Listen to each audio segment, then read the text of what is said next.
시청자 여러분 안녕하십니까? 복지TV 뉴스입니다. 오늘 첫 번째 뉴스로는 지난 8월 장애인 폭행과 보조금 횡령 사건으로 논란을 일으켰던 서울 도봉구에 위치한 인강원 소식을 전하려고 합니다. 현재 이와 관련해 법원 재판이 시작됐고 검찰 수사도 진행 중인데요. 자세한 소식 김소영 기자가 전합니다. 지난 6일 오전 11시 인강원 정문 사이를 두고 인강원 사건의 엄중한 처벌을 요구하는 장애계와 인강원 폐쇄 반대를 외치는 인강원 거주장애인 부모들 간의 실랑이가 벌어졌습니다. 장애계가 인강원에 의도적으로 지난달 29일과 지난 3일 서울시와 도봉구 현장 실태 조사를 방해했다고 주장하며 이를 규탄하는 기자회견 중에 벌어진 일입니다.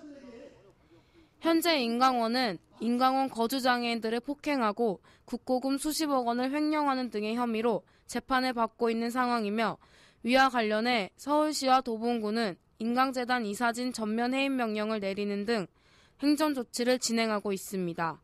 하지만 인강원 관계자들이 서울시와 도봉구의 현장 실태 조사 등의 행정 조치를 의도적으로 방해한 것으로 알려져 장애계가 이를 강하게 비판했습니다.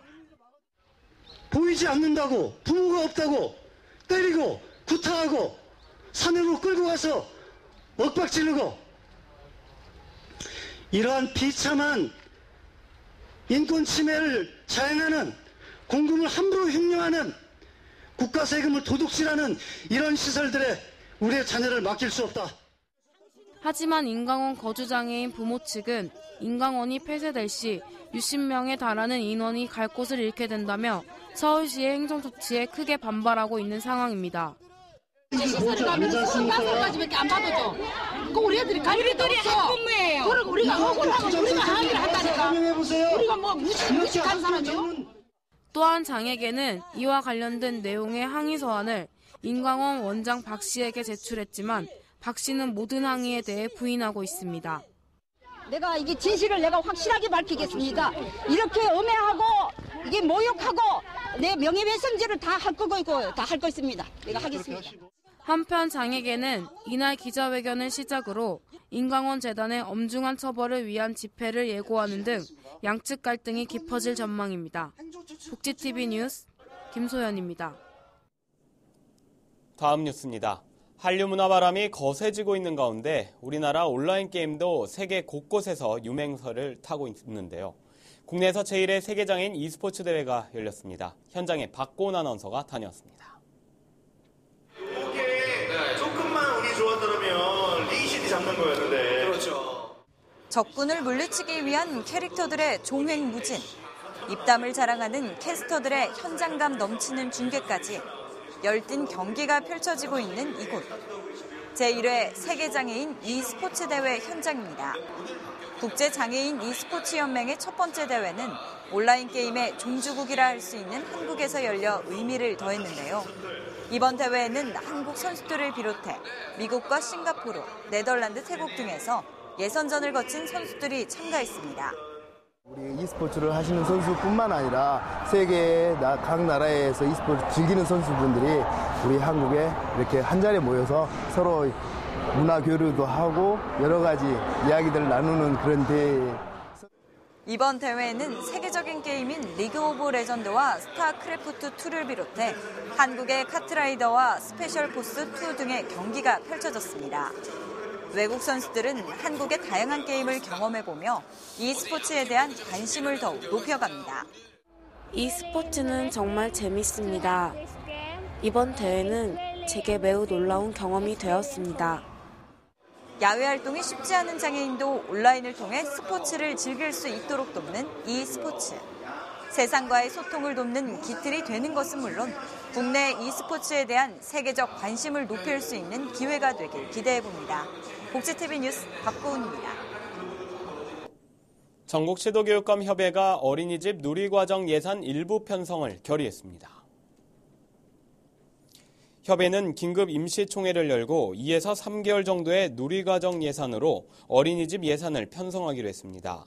또한 교육감들은 누리과정 문제를 해결하기 위해 교육부의 법률과 시행령 상충 해소, 지방교육재정교부금 교부율 상향 조정 등을 촉구한다고 주장했습니다. 한편 협의회는 17개 시도교육감이 앞으로도 지속적으로 공조체계를 유지하고 강화하기로 했다고 밝혔습니다.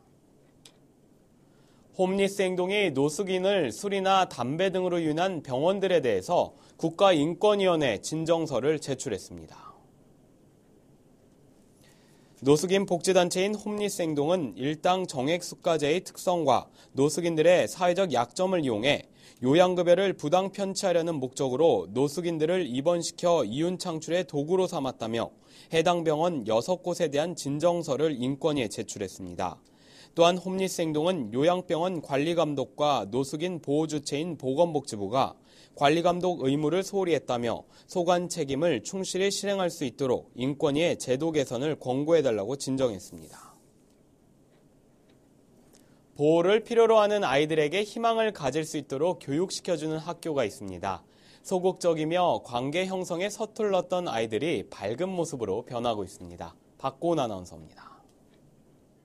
경기도가 일시보호 아동의 교육을 위해 개교한 고사리 학교.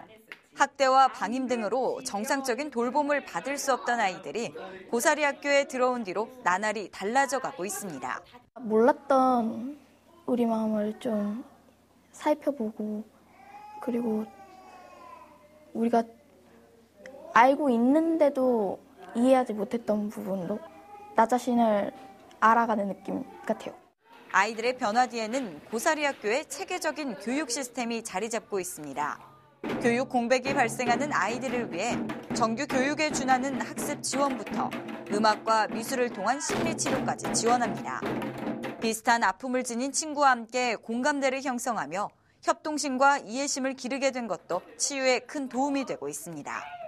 미취학 아동들에 대한 관리와 놀이교육도 수준에 맞춰 진행되며 도내 일시보호 아동들이 희망을 가질 수 있는 디딤돌 역할을 해주고 있습니다. 아동이 부족한 부분을 채워주고, 그리고 그 아동들에게 치유할 수 있는 부분이 있다면 그 부분까지 어루만져 주기 때문에 퇴소를 하던 귀가를 하던 아니면 다른 시설로 전원이 되더라도 좀 더 밝은 모습을 가지고. 올해만 50여 명의 학생이 따뜻한 교육을 선물받고 밝은 변화를 경험했습니다. 고사리 학교는 앞으로 보호소 외부에 교육시설을 따로 만들어 아이들에게 일반 학교 수준의 교육을 제공해 나갈 계획입니다. 복지TV 뉴스 박고은입니다. 서울시 노원구청이 관내에 경영이 어려운 목욕탕을 인수해서 어르신과 장애인 등 구민들이 저렴하게 이용할 수 있는 목욕탕을 재개장했습니다. 최연미 기자입니다. 중계동 목련아파트 단지 내 상가. 시설이 노후하고 손님이 없어 지난 2013년 7월에 폐업한 목욕탕이 리모델링을 끝내고 복지 목욕탕으로 새롭게 문을 열었습니다. 네, 이곳이 영구임대 아파트 지역이라 저소득 주민들이나 어르신들이나 장애인이 많이 사는 곳이거든요. 그런데 개인이 그 목욕탕을 운영하다가 폐쇄가 됐어요. 저희가 확인해 보니까 여러 가지 영업상 어려움이 있어서 폐쇄를 했던데 목욕탕이 꼭 필요하니까 저희가 공공에서 운영하는 목욕탕을 만들게 됐습니다. 중계 2~3동 복지 목욕탕은 공사비 6억 8천만 원을 들여 보일러 변압기 등 노후 시설을 전면 교체하고 문턱을 없애며 자동문을 설치해 몸이 불편한 분들이 쉽게 접근할 수 있도록 했습니다. 또한 가족탕과 특수 욕조 등을 설치해 비장애인뿐만 아니라 중증 장애인들도 편리하게 이용할 수 있도록 했습니다. 그동안 인근에 목욕탕이 없어 불편을 겪었던 주민들은 새롭게 개선된 목욕탕 시설에 환영하는 분위기입니다. 진짜 불편했어요. 진짜 불편했는데 생긴다 그러니까 너무 좋아서 이것만 기다렸죠. 욕조 있었는데 이번에 띄었어요. 다 띄고 새로 그냥 민자로 다 했는데 지금은 이제 샤워만 하고 여기 와서 하니까 좋아요. 참 너무 좋더라고요. 이용 금액은 일반인은 5천 원, 청소년, 장애인, 경로 우대자는 3천 원이고 이용 시간은 오전 6시부터 오후 8시까지 운영합니다. 내년 3월에는 SH공사의 협조로 상가 건물에 승강기도 설치할 계획입니다. 새롭게 문을 연 노원 복지 목욕탕은 어르신과 장애인들이 손쉽게 목욕탕을 찾아 건강을 되찾을 수 있는 계기가 될 것으로 보입니다. 복지TV 뉴스 최원입니다.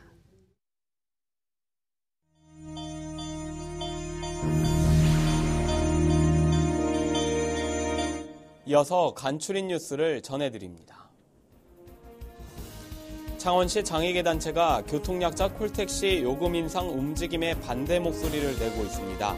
장애계는 창원시가 대기자가 많아 지역 장애인들의 불만이 많다는 이유를 들어 요금 인상이 타당하다고 주장하고 있지만 교통약자 콜택시 차량 수를 늘리는 게 우선이라고 주장하고 있습니다. 장애인 인권침해 예방센터가 장애인 인권수첩을 제작했습니다. 수첩에는 장애인 거주시설 이용 장애인이 자신의 권리를 알 수 있게 하고 폭력과 학대 상황에 대처할 수 있는 방안 등의 내용이 담겨 있습니다. 또한 수첩에는 거주시설 이용인 관점과 종사자의 두 가지 버전으로 제작돼 있고 장애인이 시설 이용 시 주장할 수 있는 권리를 문장과 그림으로 구성했습니다. 2014 부산 장애인 채용박람회가 오는 10일 해운대 백스코에서 열립니다. 박람회에서는 사무직과 서비스직, 생산직, IT 부문 등 장애인 채용을 희망하는 기업체를 중심으로 현장 면접이 이뤄집니다. 특히 구직을 희망하는 장애인들은 채용 박람회 당일 증명서 사진 한 장과 이력서, 신분증을 지참하고 방문하면 현장 면접이 가능합니다. 남양주시 장애인복지관이 장애인 전용 목욕탕 시범 운영을 시작합니다. 이용 시간은 오전 10시부터 오후 4시까지로 기초생활수급 장애인의 경우 이용요금이 무료입니다. 국가유공자와 장애인은 2,500원이고 장애인과 동반하는 보호자 1명도 무료로 이용할 수 있습니다. 서울 서부지방법원은 내년 1월까지 3개월 과정으로 판사와 법원 사무처 직원, 자원봉사자를 대상으로 기초 수화반을 운영합니다. 서부지법은 의사소통에 어려움을 겪는 청각장애인이나 언어장애인에게 원활한 소송 지원을 제공하고자 마련됐다고 말했습니다.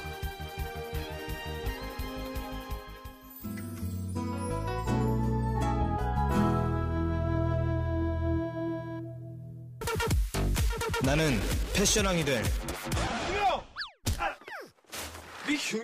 하고 싶은 일도 되고 싶은 꿈도 없는 빵 셔틀 우기명. 핫하다에서 사입은 패딩은 가짜일 뿐이고 좌절한 김영은 우연히 전설의 패션왕 남정을 만나게 되는데 도와주세요. 네이버 웹툰 베스트 1위의 기록을 세운 패션왕. 매 씬마다 특별한 컨셉을 지닌 의상들이 등장하는데요. 주원, 설리, 안재현, 박세영, 김성호 등 웹툰과 싱크로율 100%에 도전한 배우들의 모습이 재미를 선사합니다.